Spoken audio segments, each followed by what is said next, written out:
Ho parlato anche di mangiare. Io ho scritto una poesia sulla mangiata dei giapponesi, la mangiata dei giapponesi, che ho inserito in una barzelletta, San Pedro e Opanini.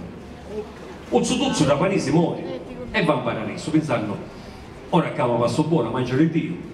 Invece San Pedro ce l'ava. A colazione un panino con prosciutto, a pranzo un panino con salame e a cena un panino con mortadella. All'indomani a noi, panino a colazione, a pranzo e a cena.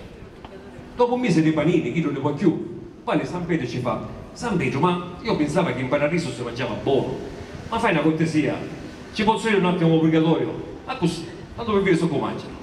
E va, ci fa San Pedro. Va al purgatorio e via, scoppa al purgatorio e via. Busiate con l'agghia pistata e so senza rostute, cautoneggia come un marrone sprigiato e melegiane fitti, pasta chi sai, di cuscus, mindole con l'ova, maccarruna con capoliato, vino penaino accotturato, scommallagliate, ammarinate, rianate, saltalinguate, a beccafica appuntate con palico, sudra, lattumi, figazza, tondina, caramelle carruba, cazzose, cassate, cassategge, panelli, crocchè, sfingi una cazzuna, iris, rezzole, cappucce, arancine, timbalette, mufoletti e chiuni anche ne metti. Mizzica. Uzzutuzzo, adesso l'occuto.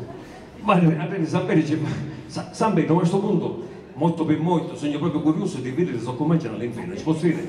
No, ma che ci si faccia, ma San Pedro? Ma all'inferno è bene, o ben di Dio all'inferno, no? Stivagato sopra tavoluna tipo banchetto nuziale. I diavoli tutti i bavaglini, che si andavano tutti a ballare salsa, capoliata, cia cia cia, e si indocinavano che conne e che cura, poi stanno quei di cozzi, ovoriturno, casciato. Ammaro, passito, moscato, arausti, celle, cicale, pulpa, marsala, calamare. E sotto tavolo non si sa mai, puro renale. Io so tutto parte di cussa, ma San Pedro ci fa: San Pedro, ma come si è combinato? Perciò, obbligatori si abbuffano, all'inferno ballano e scialano, e caga che stiamo a mangiare meglio, sempre panini, ci fa San Pedro, sì, ora mi metto a cucinare per tu i soli. Grazie.